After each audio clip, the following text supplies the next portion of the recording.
ధరణి news జనం కోసం నిజం కోసం సామాన్య గొంతుక. హాయ్ హలో నమస్తే welcome to Dharani news channel. ఈరోజు అప్డేట్స్ చూద్దాం.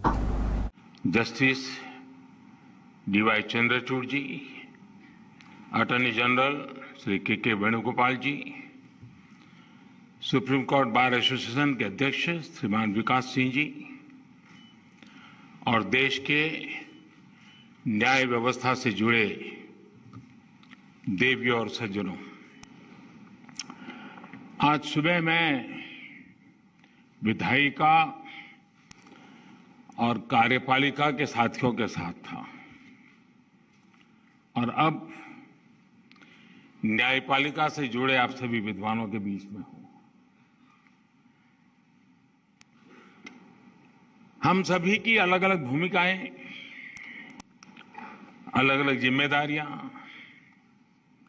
और काम करने के तरीके भी अलग अलग हो सकते हैं,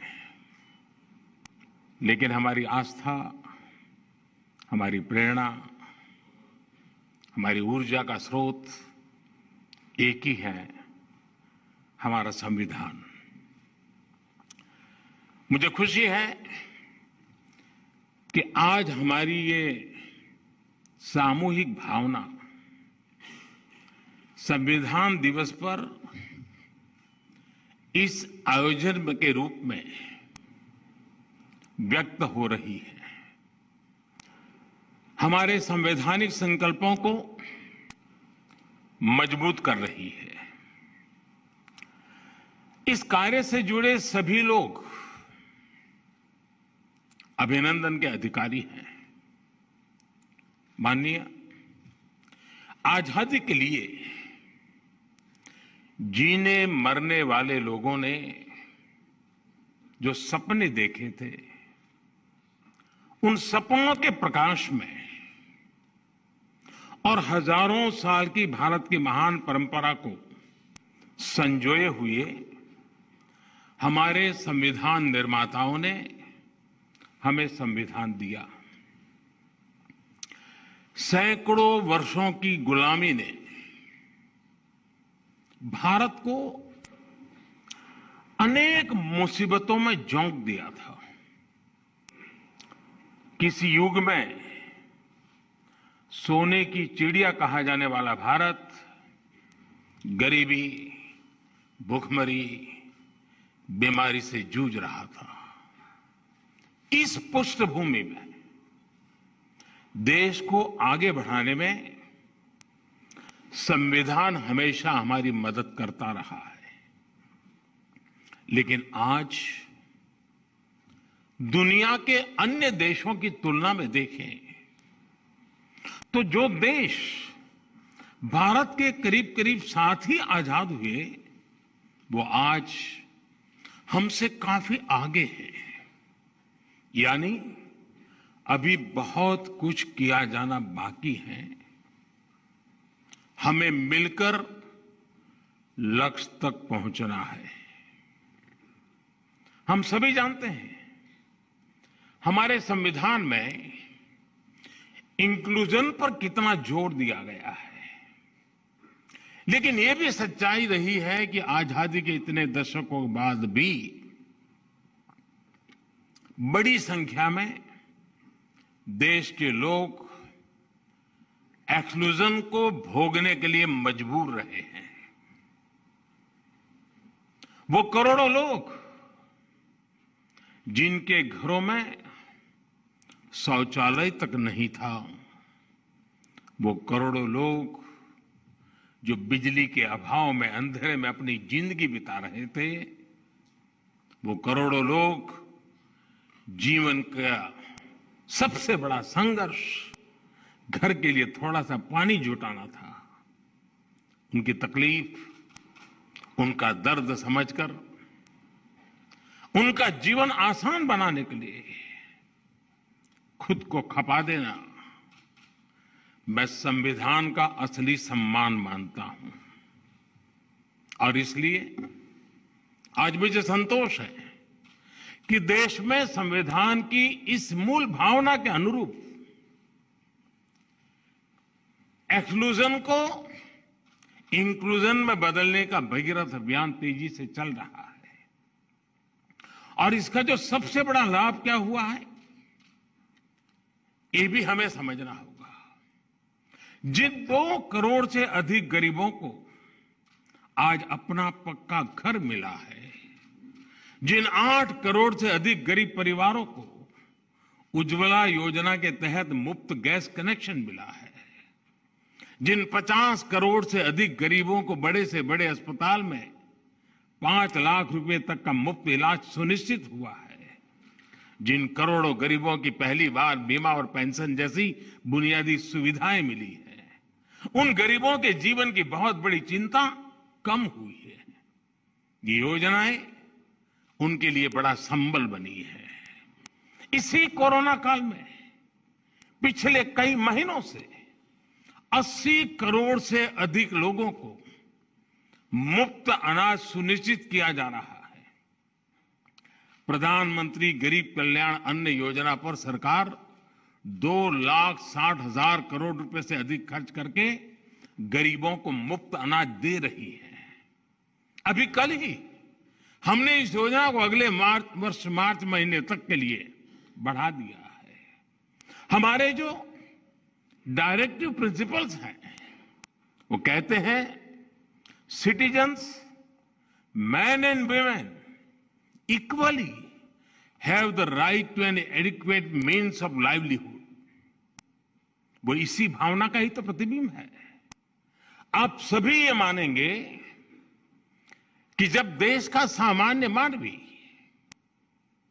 देश का गरीब विकास की मुख्य धारा से जुड़ता है, जब उसे इक्वलिटी और इक्वल अपॉर्चुनिटी मिलती है, तो उसकी दुनिया पूरी तरह बदल जाती है। जब रेहड़ी, ठेले, पटरी वाले भी बैंक क्रेडिट की व्यवस्था से जुड़ता है, तो उसको राष्ट्र निर्माण में भागीदारी का एहसास होता है। जब दिव्यांगों को उनको ध्यान में रखते हुए पब्लिक प्लेसेस, पब्लिक ट्रांसपोर्ट और दूसरी सुविधाओं का निर्माण होता है, जब उन्हें आजादी के 70 साल बाद पहली बार कॉमन साइन लैंग्वेज मिलती है, तो उनमें आत्मविश्वास जगता है। जब ट्रांसजेंडर को कानूनी संरक्षण मिलता है, ट्रांसजेंडर को पद्म पुरस्कार मिलते हैं, तो उनकी भी समाज पर, संविधान पर आस्था और मजबूत होती है। जब 3 तलाक जैसी कुरीति के विरुद्ध कड़ा कानून बनता है, तो उन बहन बेटियों का संविधान पर भरोसा और सशक्त होता है, जो हर तरह से नाउम्मीद हो चुकी थी। महानुभाव, सबका साथ, सबका विकास, सबका विश्वास, सबका प्रयास, ये संविधान की भावना का सबसे सशक्त प्रकटीकरण है। संविधान के लिए समर्पित सरकार विकास में भेद नहीं करती, और ये हमने करके दिखाया है। आज गरीब से गरीब को भी क्वालिटी इंफ्रास्ट्रक्चर तक वही एक्सेस मिल रहा है जो कभी साधन संपन्न लोगों तक सीमित था।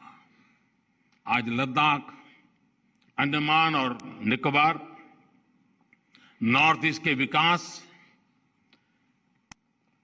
इन सभी क्षेत्रों पर देश का उतना ही फोकस है जितना दिल्ली और मुंबई जैसे मेट्रो शहरों पर है।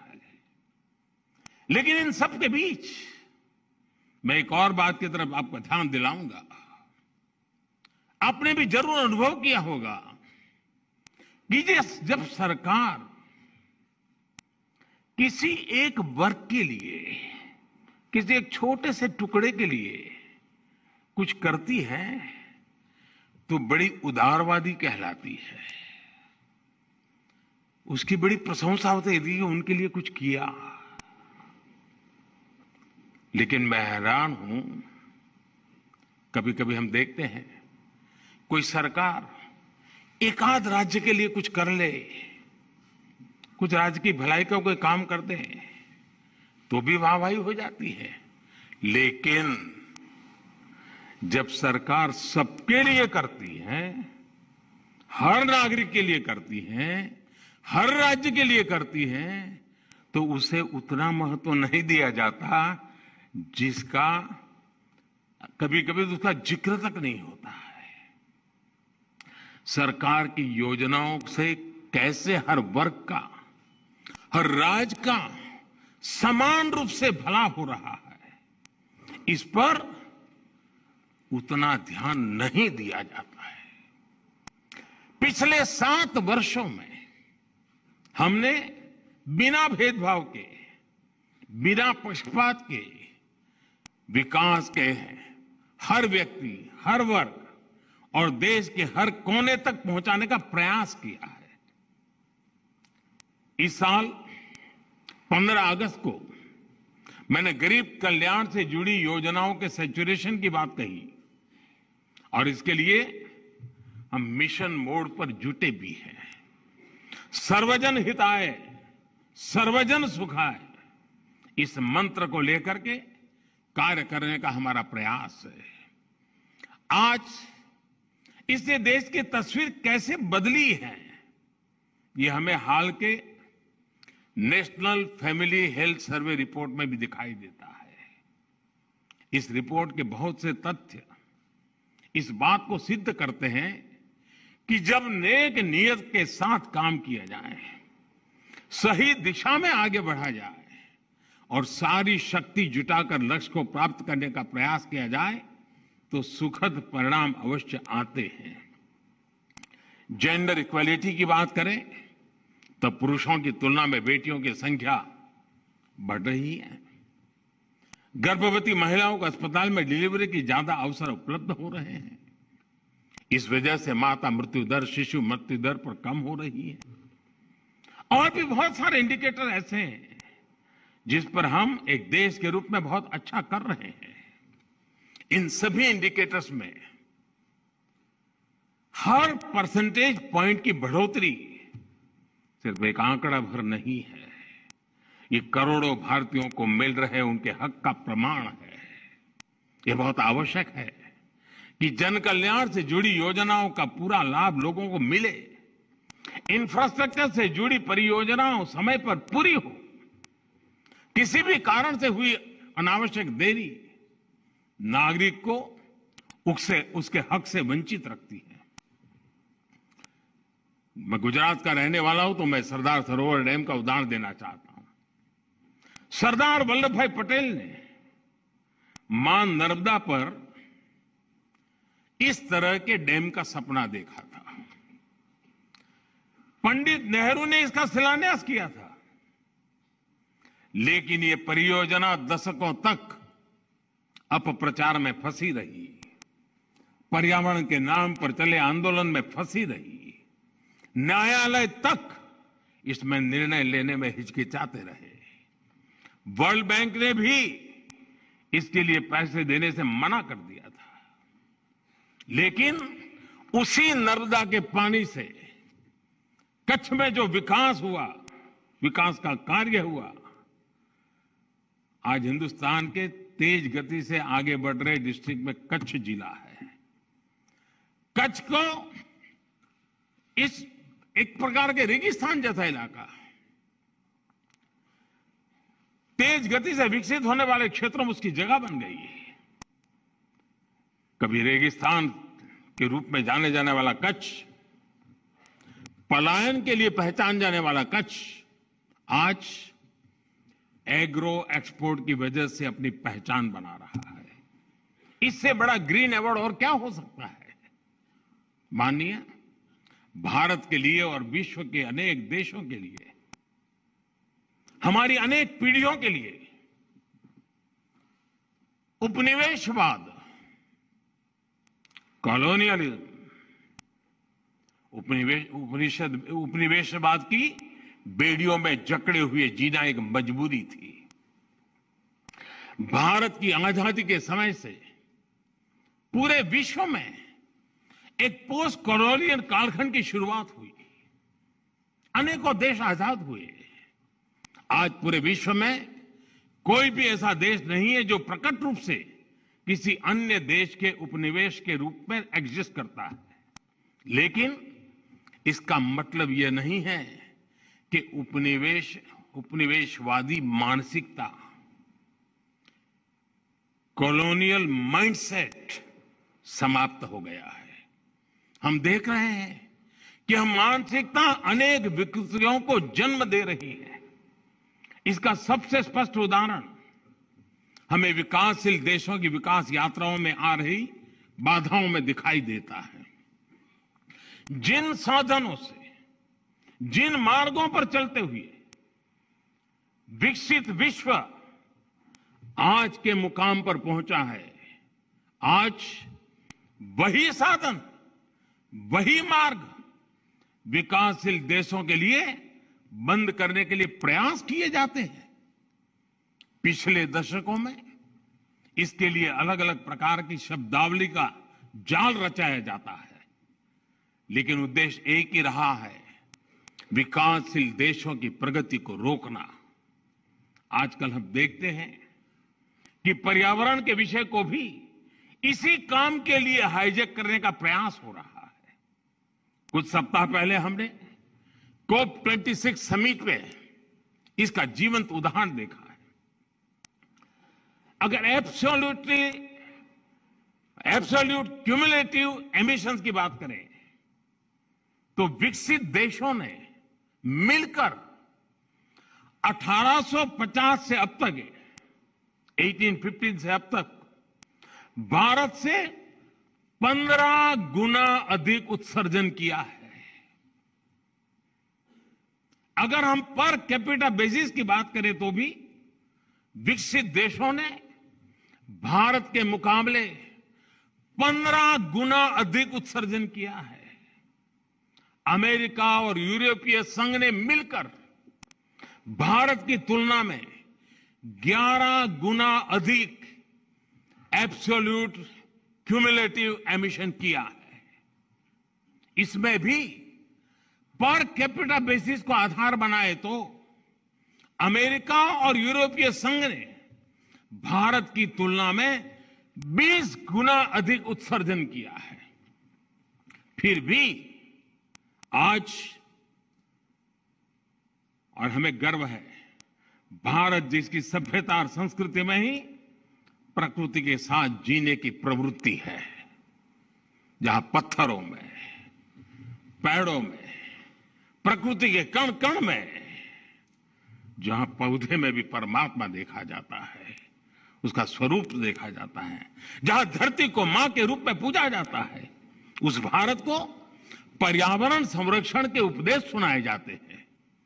और हमारे लिए ये मूल्य सिर्फ किताबी नहीं है, किताबी बातें नहीं है। आज भारत में लायन, टाइगर, डॉल्फिन आदि की संख्या और अनेक प्रकार की बायोडायवर्सिटी के मानकों में लगातार सुधार हो रहा है। भारत में वन क्षेत्र बढ़ रहा है। भारत में डिग्रेडेड लैंड का सुधार हो रहा है। गाड़ियों के ईंधन के मानकों को हमने स्वेच्छा से बढ़ाया है। हर प्रकार की रिन्यूएबल एनर्जी, उस क्षेत्र में हम विश्व के अग्रणी देशों में हैं। और पेरिस समझौते के लक्ष्यों को समय से पहले प्राप्त करने की ओर अग्रसर अगर कोई है तो एकमात्र हिंदुस्तान है। G20 देशों के समूह में अच्छे से अच्छा काम करने वाला कोई देश है, दुनिया ने माना है, वो हिंदुस्तान है। और फिर भी ऐसे भारत पर पर्यावरण के नाम पर भांति भांति के दबाव बनाए जाते हैं। यह सब उपनिवेशवाद मानसिकता का ही परिणाम है। लेकिन दुर्भाग्य यह है कि हमारे देश में भी ऐसी ही मानसिकता के चलते अपने ही देश के विकास में रोड़े अटकाए जाते हैं। कभी फ्रीडम ऑफ एक्सप्रेशन के नाम पर तो कभी किसी और चीज का सहारा लेकर। हमारे देश की परिस्थितियां, हमारे युवाओं की आकांक्षाएं सपनों को बिना जाने समझे बहुत सी बार दूसरे देशों के बेंचमार्क पर भारत को तोलने का प्रयास होता है और इसकी आड़ में विकास के रास्ते बंद करने की कोशिश होती है। इसका नुकसान ये जो करते हैं ऐसे लोगों को भुगतना नहीं पड़ता है। इसका नुकसान भुगतना पड़ता है उस मां को जिसका बच्चा बिजली प्लांट स्थापित न होने के कारण पढ़ नहीं पाता। इसका नुकसान भुगतना पड़ता है उस पिता को जो रुके हुए सड़क प्रोजेक्ट के कारण अपनी संतान को समय पर अस्पताल नहीं पहुंचा पाता। इसका नुकसान भुगतना पड़ता है उस मध्यम वर्गीय परिवार को जिसके लिए आधुनिक जीवन की सुविधाएं पर्यावरण के नाम पर उसकी आमदनी से बाहर पहुंचा दी गई। इस कॉलोनियल माइंडसेट की वजह से भारत जैसे देश में, विकास के लिए प्रयास कर रहे देश में करोड़ों आशाएं टूटती हैं, आकांक्षाएं दम तोड़ती है। आजादी के आंदोलन में जो संकल्प शक्ति पैदा हुई उसे और अधिक मजबूत करने में ये कॉलोनियल माइंडसेट बहुत बड़ी बाधा है। हमें इसे दूर करना ही होगा और इसके लिए हमारी सबसे बड़ी शक्ति, हमारा सबसे बड़ा प्रेरणा स्रोत हमारा संविधान ही है। माननीय सरकार और न्यायपालिका दोनों का ही जन्म संविधान की कोख से हुआ है, इसलिए दोनों ही जुड़वा संतानें हैं। संविधान की वजह से ही ये दोनों अस्तित्व में आए हैं। इसलिए व्यापक दृष्टिकोण से देखें तो अलग अलग होने के बाद भी दोनों एक दूसरे के पूरक हैं। हमारे यहां शास्त्रों में भी कहा गया है, ऐक्यम बलम सामंजस्य, ऐक्यम बलम समाजस्य, ऐक्यम बलम समाजस्य तत् अभावे स दुर्बलः तस्मात् ऐक्यम प्रशंसन्ति दृढ़म राष्ट्र हितैषणी। अर्थात किसी समाज की, देश की ताकत उसकी एकता और एकजुट प्रयासों में होती है। इसलिए जो मजबूत राष्ट्र के हितैषी होते हैं वो एकता की प्रशंसा करते हैं, उस पर जोर देते हैं। राष्ट्र के हितों को सर्वोपरि रखते हुए ही यही एकता देश की हर संस्था के प्रयासों में होनी चाहिए। आज जब देश अमृत काल में अपने लिए असाधारण लक्ष्य तय कर रहा है, दशकों पुरानी समस्याओं के समाधान तलाश कर नए भविष्य के लिए संकल्प ले रहा है, तो ये सिद्धि सबके साथ से ही पूरी होगी। इसलिए देश ने आने वाले 25 सालों के लिए, जब देश आजादी की शताब्दी मनाता होगा, और इसलिए सबका प्रयास इसका देश ने आह्वान किया है। निश्चित तौर पर इस आह्वान में एक बड़ी भूमिका जुडिशरी की भी है। महोदय, हमारी चर्चा में बिना भूले हुए एक बात लगातार सुनने को आती है, बार बार उसे दोहराया जाता है, separation of power. Separation of power की बात न्यायपालिका हो, कार्यपालिका हो या फिर विधायिका, अपने आप में बहुत महत्वपूर्ण रही है। इसके साथ ही आजादी के इस अमृत काल में, भारत की आजादी के 100 वर्ष पूरे होने तक ये जो अमृत काल है, ये अमृत कालखंड में संविधान की भावना के अनुरूप कलेक्टिव रिजॉल्व दिखाने की आवश्यकता है। आज देश के सामान्य मानवी के पास जो कुछ है वो उससे ज्यादा का हकदार है। जब हम देश की आजादी की शताब्दी मनाएंगे उस समय का भारत कैसा होगा, इसके लिए हमें आज ही काम करना है। इसलिए देश की उसकी आकांक्षाओं को पूरा करने के लिए कलेक्टिव रिस्पॉन्सिबिलिटी के साथ चलना बहुत जरूरी है। सेपरेशन ऑफ पावर के मजबूत अधिष्ठान पर हमें कलेक्टिव रिस्पॉन्सिबिलिटी का मार्ग निर्धारित करना है, रोड मैप बनाना है, लक्ष्य तय करने हैं और मंजिल तक देश को पहुंचाना है। माननीय, कोरोना काल ने जस्टिस डिलीवरी में टेक्नोलॉजी के इस्तेमाल को लेकर नया भरोसा पैदा किया है। डिजिटल इंडिया के मेगा मिशन में न्यायपालिका की सहभागिता है। 18,000 से ज्यादा कोर्ट्स का कंप्यूटराइज होना, 98% कोर्ट कॉम्प्लेक्स का वाइड एरिया नेटवर्क से जुड़ जाना, रियल टाइम में जुडिशियल डेटा ट्रांसमिशन के लिए नेशनल जुडिशियल डेटा ग्रिड का फंक्शनल होना, ई कोर्ट प्लेटफॉर्म का लाखों लोगों तक पहुंचना, ये बताता है कि आज टेक्नोलॉजी हमारे जस्टिस सिस्टम की कितनी बड़ी ताकत बन चुकी है। और आने वाले समय में हम एक एडवांस जुडिशरी को काम करते हुए देखेंगे। समय परिवर्तनीय है, दुनिया बदलती रहती है, लेकिन ये बदलाव मानवता के लिए इवोल्यूशन का जरिया बने हैं। ऐसा इसलिए क्योंकि मानवता ने इन बदलावों को स्वीकार किया और साथ ही मानवीय मूल्यों को शाश्वत बनाए रखा। न्याय की अवधारणा इन मानवीय मूल्यों का सबसे परिष्कृत विचार है और संविधान न्याय की इस अवधारणा की सबसे परिष्कृत व्यवस्था है। इस व्यवस्था को गतिशील और प्रगतिशील बनाए रखने का दायित्व हम सभी पर है। अपनी इन भूमिकाओं का निर्वाह हम सब पूरी निष्ठा से करेंगे और आजादी के 100 साल से पहले एक नए भारत का सपना पूरा होगा। हम लगातार उन बातों से प्रेरित हैं जिस बात के लिए हम गर्व करते हैं, और वो मंत्र हमारे लिए हैं संगच्छध्वम् संवदवदम् संवो मनासानि जानताम्।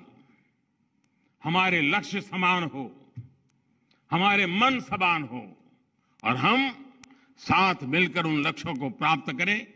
इसी भावना के साथ मैं आज संविधान दिवस के इस पवित्र माहौल में आप सबको, देशवासियों को भी अनेक अनेक शुभकामनाएं देते हुए मेरी बात को समाप्त करता हूं। फिर एक बार आप सबको बहुत बहुत बधाई, धन्यवाद।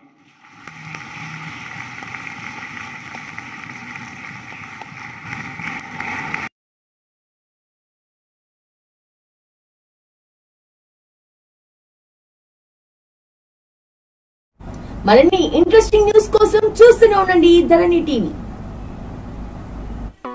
Thanks for watching this video. Please like, share and subscribe to Dharani TV.